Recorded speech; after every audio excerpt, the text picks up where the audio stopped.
श्री परमात्मने नमः। ओम परम ऋषिभ्यो नमः। ओम श्री गुरुभ्यो नमः। श्री स्वामी जी महाराज आज प्रातःकाल मेरे को पता नहीं था, अकस्मात 4 बजे मेरे पास आए और कहने लगे मेरे 21 वर्ष पूरे हो रहे हैं और मुझे संदेश दीजिए। तो मैंने कहा आप तो संदेश स्वरूप हैं, अग्नि स्वरूप हैं, आपका जीवन ही संदेश है।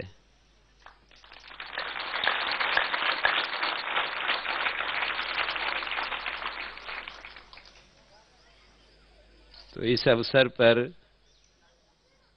आप सब अपना प्रेम अर्पित करने के लिए यहाँ उपस्थित हुए हैं।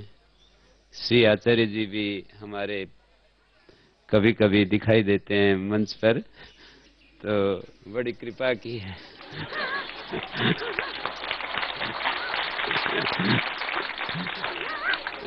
हमारे श्री आचार्य जी एक बात कहते रहते हैं कि मैं कर्म में विश्वास करता हूँ, स्वेन क्रतुना संवदेत, अपने क्रतु से हम संवाद करें, हमारा क्रतु ही हमारा संवाद बन जाए। तो ऐसे हैं हमारे प्रिय आचार्य जी। आप सबको मेरा विनम्र प्रणाम। स्वामी जी महाराज एक बात कहा करते हैं, कहते रहते हैं कि हमारे पतंजलि योगपीठ के 2 ध्रुव हैं, यज्ञ और योग। जीवन का एक जो पक्ष है वो यज्ञ है, दूसरा योग। योग हमारे केंद्र में है और यज्ञ परिधि में। योग शक्तियों के अर्जन की, सामर्थ्य के अर्जन की प्रक्रिया है और यज्ञ उस अर्जित सामर्थ्य को बांटने की प्रक्रिया है। और ये पुनरावृत्ति की जाती है बार बार। जब हमारी शक्तियां दूसरों तक पहुंचती हैं तो हमें फिर सामर्थ्य अर्जन करने की आवश्यकता होती है। तो प्रतिदिन हम यज्ञ और योग इसी क्रम में से गुजरते हैं, गुजरना होता है। शरीर का श्रम और विश्राम ये हमें आवश्यक है और हम सब परिचित हैं। दिन में हम श्रम करते हैं, रात्रि में विश्राम करते हैं। इसी को मानसिक श्रम और मानसिक विश्राम के साथ भी जोड़ करके देख सकते हैं।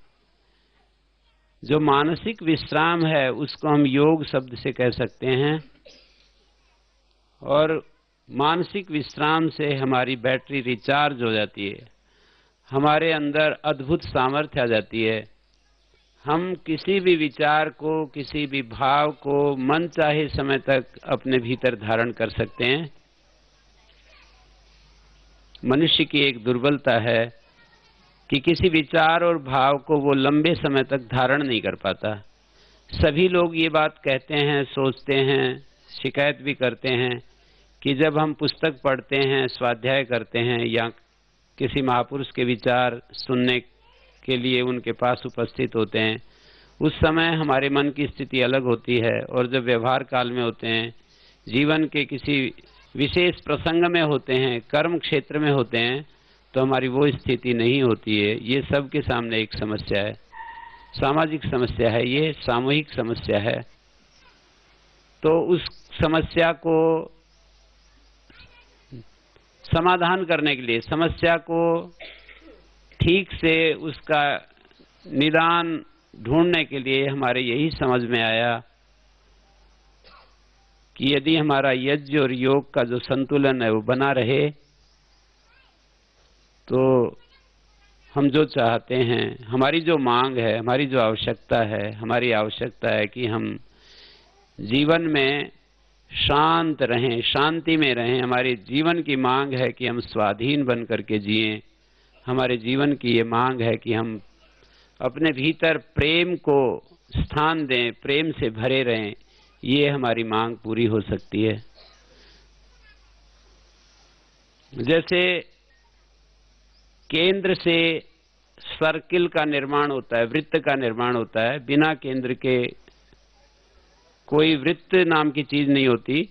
इसी तरह से यदि केंद्र में योग है तो हमारे जीवन में विश्राम भी घटित होगा, हमारे जीवन में शांति भी आएगी, हमारी यज्ञ की प्रक्रिया भी ठीक से चलेगी, स्वाधीनता भी आएगी और बोध भी घटित होगा, और उसका परिणाम प्रेम भी स्वतः ही, जिसको हम भीतर से एक अत्यंत सौंदर्य और प्रेम से भरी हुई अवस्था अनुभव करते हैं साधक लोग, वो स्थिति भी आ जाएगी।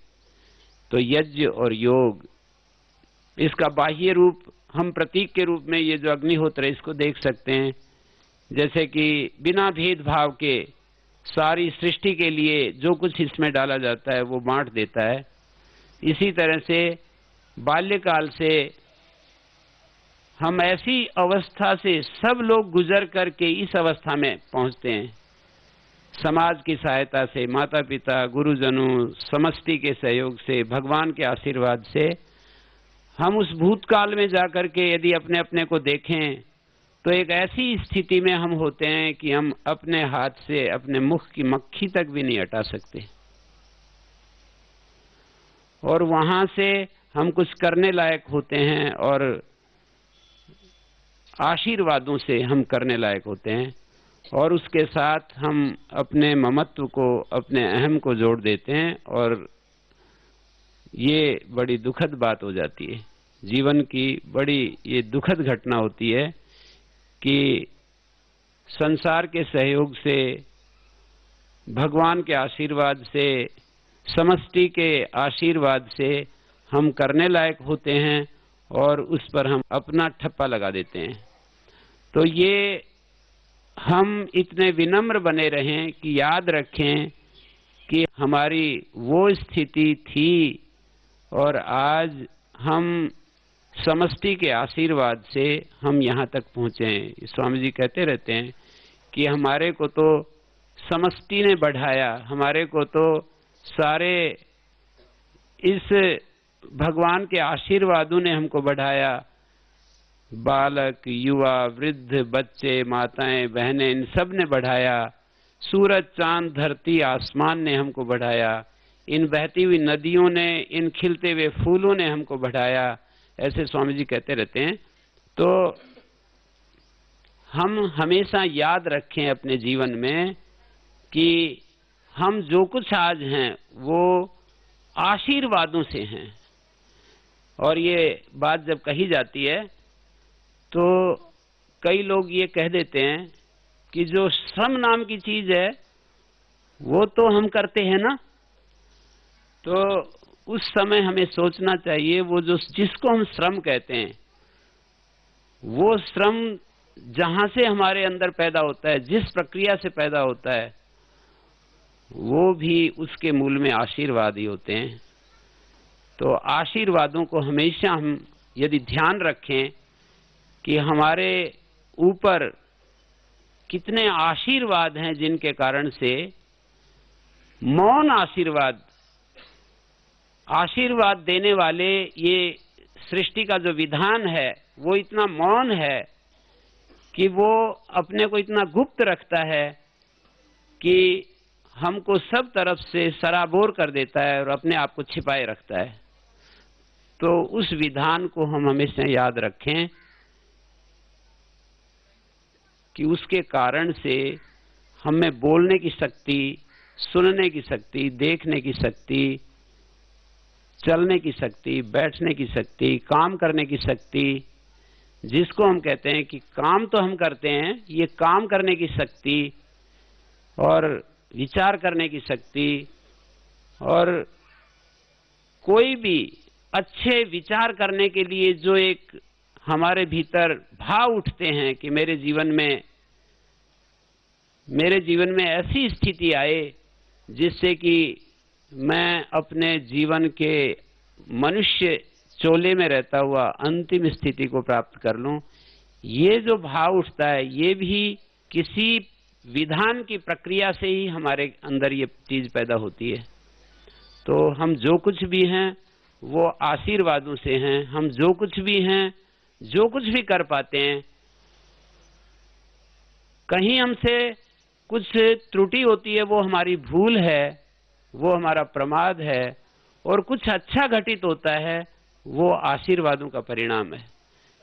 वो आशीर्वाद विविध रूपों में, वो भगवान के रूप में भी हैं, विधान के रूप में भी है, सृष्टि विधान के रूप में, कुदरत के रूप में, और सारे जन जन के रूप में, और महापुरुषों के रूप में, ऋषि मुनियों के रूप में। तो ये जो स्वामी जी आप सबको सुनाते रहते हैं, उन्हीं के भावों को मैं दोबारा शब्द दे रहा हूं। तो यज्ञ और योग, इन दोनों चीजों को हम मजबूती से अपने जीवन में जोड़ करके रखें। योग हमारे जीवन को भीतर से पूर्ण बनाता है, और पूर्ण जीवन को का प्राकट्य जो समाज के सामने, सबके सामने जो प्राकट्य प्रस्तुत होता है, उसकी जो अभिव्यक्ति होती है वो यज्ञ का नाम से जाना जाता है। और दोनों चलना चाहिए। ये हम शक्ति का अर्जित करते रहें, शक्तियों को अपने भीतर शांत होकर के, शक्ति का संचय होता है विश्राम के द्वारा, शांति के द्वारा, और कर्म की अभिव्यक्ति होती है श्रम के द्वारा। तो हम श्रमशील भी हों, और कर्म और अकर्म का जो संतुलन है, कर्म करते हुए जो हम अकर्म की स्थिति अनुभव करें, इतना सहज रहें, इतना अपने जीवन में हम स्वाभाविक जीवन जिएं कि इसमें हमारे द्वैत ना उत्पन्न हो, हम एक पक्ष को इतना ज्यादा ना खींच दें जिससे कि हमारा जीवन टूट जाए। कर्म करते हुए भी हम अकर्म की स्थिति में, श्रीमद् भगवत गीता का स्वाध्याय करते हुए हमें बार बार ये संदेश मिलता है कि कर्म में जो अकर्म को देखते हैं वो ज्ञानी पुरुष होते हैं। नैष्कर्म स्थिति जो है वो हमारे शास्त्रों का अंतिम एक शब्द है। जीवन की ऊंचाई को प्राप्त करने के लिए हम कहाँ तक ऊंचा उठ सकते हैं, तो वो कहते हैं नैष्कर्म स्थिति। नैष्कर्म का मतलब ये अकर्मण्यता, आलस्य, कर्म का त्याग, ये सब नहीं है।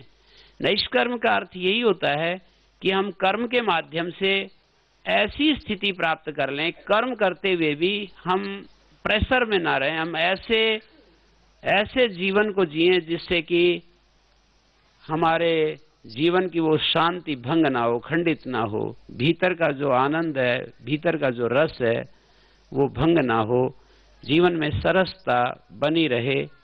सरसता और श्रम, इन दोनों का कॉम्बिनेशन बना रहे। तो बहुत ज्यादा कुछ कहने की बात नहीं है। जो हम जानते हैं उसका आदर करने की ज्यादा बात है। जो हम जानते हैं उसका हम आदर करना सीखें। जो हमें मिला है उसका सदुपयोग करना सीखें। जो हमें मानने की शक्ति प्राप्त है उस मानने की शक्ति का सदुपयोग करें। भगवान में हमारा विकल्प रहित विश्वास हो। हमारा जो विवेक है उसका हम कभी भी एक क्षण के लिए अनादर ना करें। सबको कुछ कुछ जानकारी है, सब कुछ जानकारी नहीं है पर कुछ कुछ जानकारी है। हम सब जानते हैं कि कोई मेरे साथ बुरा ना करे। हम सब ये जानते हैं कि कोई मेरे साथ झूठ ना बोले। हम सब ये जानते हैं कि कोई हमें धोखा न दे। हम सब ये जानते हैं कि मेरे साथ दूसरे को कैसा व्यवहार करना चाहिए। बस इसी को वापस जब लौटा देते हैं, इस इक्वेशन को जब वापस मोड़ देते हैं, तो इसी को कहते हैं धर्म विज्ञान, इसी को कहते हैं कर्तव्य विज्ञान। यदि ये धर्म विज्ञान, ये कर्तव्य विज्ञान कि जो जो हम अपेक्षा करते हैं दूसरों से कि इनको ऐसे नहीं बोलना चाहिए, इनको ऐसा, दोष निकालने में हम सभी को बहुत ही हम कुशलता होती है। पर वो अपने नहीं, हम दूसरे के दोष निकालने में एक्सपर्ट होते हैं। तो इस बात को हम अपने ऊपर वापस लौटा दें कि अपने में कहीं दोष दिखाई देता है, किसी स्तर पर भी, वाणी के स्तर पर, मन के स्तर पर, ज्ञान के स्तर पर, शरीर के स्तर पर, जो भी दोष है, जो गलती हमें दिखाई देती है, उसको हम करेक्ट कर लें, उसको ठीक कर लें और उसको दोबारा न दोहराएं। बार बार मेरी तो एक समझ में यही बात आई, महापुरुषों ने इतने पावरफुल आश्वासन दिए हैं, अपि चेदसि पापेभ्या सर्वेभ्या पाप कृतमा सर्वम ज्ञान प्लवेनेव वृजनम संतरिष्यसि। पापियों से भी तुम अव्वल दर्जे के यदि पापी हो, पापियों के भी सिरमौर हो, यदि तुम ज्ञान रूपी नौका का आश्रय लेते हो तो इस पाप सागर को पार कर जाओगे। पर उसके लिए एक ही नियम है कि जो चीज समझ में आ जाए वो हमारे जीवन से चली जाए। ये कभी हम जुड़ते हैं, कभी हटते हैं, कभी जुड़ते हैं, कभी हटते हैं सत्य के साथ। किसी ज्ञान को कभी समझते हैं, कभी अज्ञान में चले जाते हैं। जब तक हमारी ये स्थिति रहती है कि कभी ज्ञानी कभी अज्ञानी, तो ये समझ लेना चाहिए कि हम अज्ञानी हैं। कभी हम सत्य के साथ जुड़ते हैं, कभी असत्य के साथ, कभी सत्य के साथ। सर्वांश में असत्य का त्याग जब तक नहीं होता, सर्वांश में जब तक हमारे जीवन से बुराई नहीं छूटती है, तब तक हमें पूरा अपने आप को निरीक्षण परीक्षण करते ही रहना। उत्तिष्ठत जागृत प्राप्य वरान निबोधत, जो उपनिषद कार का संदेश है वो हमें बराबर ध्यान देना है। तो मैं यही कहना चाह रहा हूँ इस अवसर पर श्री स्वामी जी महाराज को भी और आप सबको भी और अपने को भी, हम अलग नहीं हैं, सब एक ही हैं। ऐसा नहीं है कि बोलने वाला अलग है, सुनने वाले अलग है, हम सब एक ही हैं। माने एक व्यक्ति जो सुना रहा है उसमें वक्ता उनके अंदर इंक्लूड होता है, जो कुछ वो बोलता है उनमें सम्मिलित होता है। तो मैं अपने को भी और आप सबको भी, सबको, सारी समष्टि के लिए एक ही सत्य देखने में आया कि जो हमारे को समझ में आता चला जाए उस पर पूरी ताकत लगाएं, उसको हटा दें, उसको जानी हुई बुराई को हम आगे ना करें, पीछे की हुई को दोहराएं नहीं, मिले हुए का सदुपयोग करें और सुने हुए में प्रामाणिक वचनों से जो हमने वेद वाणी से सुनने को मिला है उसमें विकल्प रहित विश्वास करें और जिसको हमने देखा और आधा देखा तो उसकी खोज करें, उसमें अन्वेषण करें। जिन चीजों को हमने आधा देखा है, पूरा नहीं देख पाए हैं, तो उसके लिए पूरा अन्वेषण करें और इस प्रक्रिया से हमारे अपने लिए भी हम सुंदर हो जाते हैं और पूरे समाज के लिए सुंदर हो जाते हैं, सृष्टि के लिए सुंदर हो जाते हैं। हम सब का एक लक्ष्य है कि हम भी सुंदर बने और समाज भी सुंदर बने। सभी संवेदनशील लोग इस बात को चाहते हैं कि मैं सुंदर बनूं, मेरा जीवन निर्दोष बने और मेरे साथी भी निर्दोष बने, ये सबकी इच्छा है। तो ये हमें लोग ये पूछते हैं कि जी इसका पता कैसे चलता है कि हम अच्छे बन गए हैं। तो फिर मैं विनोद में ये बोलता हूँ कि क्या कभी कोई व्यक्ति ऐसे पूछता है कि इसका कैसे पता चले कि मैं जग गया हूँ। रात को सोने के बाद जब सुबह उठते हैं तो कोई पूछता है कि मैं जग गया हूँ या अभी सो रहा हूँ। सभी लोग जैसे ही उठते हैं तो पता चल जाता है कि मैं जग गया हूँ। तो पता कैसे चले कि मैं अंदर से जग गया हूँ, मेरे जीवन में निर्दोषता आ गई, इसका पता कैसे चले कि मेरा जीवन निर्दोष हो गया है। तो उसके बहुत सारे पैरामीटर्स हैं। हम दूसरों को देख करके कितने प्रसन्न व्यक्तियों को देखकर कितने प्रसन्न होते हैं, दुखी व्यक्तियों को देखकर कितने करुणित होते हैं। और हम अपनी ऊर्जा का कितना दुरुपयोग करते हैं, सदुपयोग करते हैं। शारीरिक ऊर्जा का, मानसिक ऊर्जा का, बौद्धिक ऊर्जा का, आर्थिक ऊर्जा का कितना सदुपयोग करते हैं, कितना दुरुपयोग करते हैं। हमारा विश्वास विकल्प रहित है या बीच बीच में विकल्प आते हैं। हम ज्ञान का कितना आदर और अनादर करते हैं। छोटी छोटी बातों से जीवन में चलने की जो प्यास है वही हमको दिखा देती है कि आगे रास्ता किस तरह से बढ़ाना चाहिए। कई लोग कहते हैं मार्गदर्शन कीजिए, ऐसे मिलते ही छूटते ही दूसरा व्यक्ति बोलता है मार्गदर्शन कीजिए। तो मार्ग तो अपने आप ही दिखता है, चलने की इच्छा चाहिए बस। चलने की इच्छा होते ही मार्ग तो अपने आप दिखने लगता है। तो जो हम जानते हैं उसका हम आदर करने लग जाएं तो उस वही स्थितियां में अगली स्टेज पर पहुंचा देती है। योगा एव योगस्य उपाध्याय, योग ही योग का उपाध्याय। एक चीज हम जानेंगे और वो पक्की हो जाएगी, वो चीज अगली चीज को सिखा देती है। जैसे विद्या के क्षेत्र में पहले वाला ज्ञान अगले वाले ज्ञान को, प्रथमावृत्ति हम पढ़ते हैं तो द्वितीयावृत्ति के लिए कैपेबल हो जाते हैं, द्वितीयावृत्ति पढ़ते हैं तो महाभाष्य के लिए योग्य हो जाते हैं।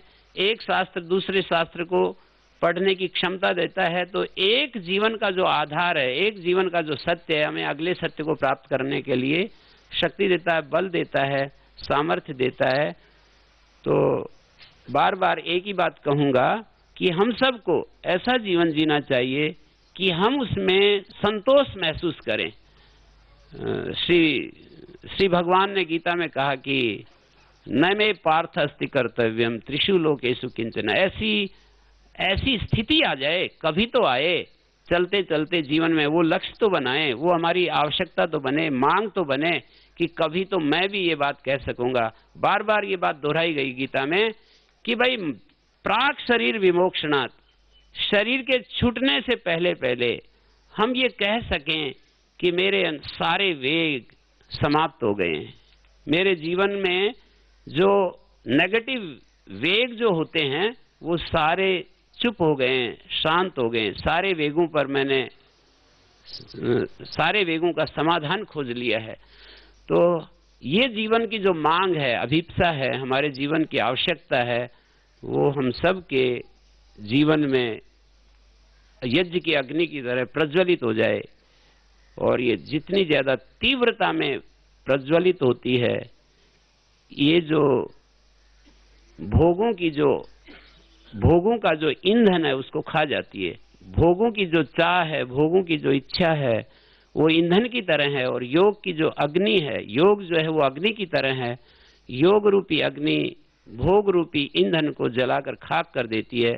तो इस तरह से आवश्यकता तो बने हमारी, जैसे हमारी आवश्यकता होती है बाहरी चीजों की कि हम समाज में एक प्रतिष्ठित व्यक्ति बने, आवश्यकता होती है हम वैभवशाली बने, आवश्यकता होती है साधन संपन्न बनने की। ऐसे हमारे आवश्यकता आंतरिक जीवन की उतनी ही तीव्र होनी चाहिए कि मैं अपने अंदर से समृद्ध हूँ, पूर्ण बनूं। और दोनों तरफ से यतो अभ्युदय निश्चय सिद्धि स धर्म, बाह्य जीवन भी मेरा खुशहाल हो, अंदर से भी प्रसन्न हो, पूर्ण हो, शांत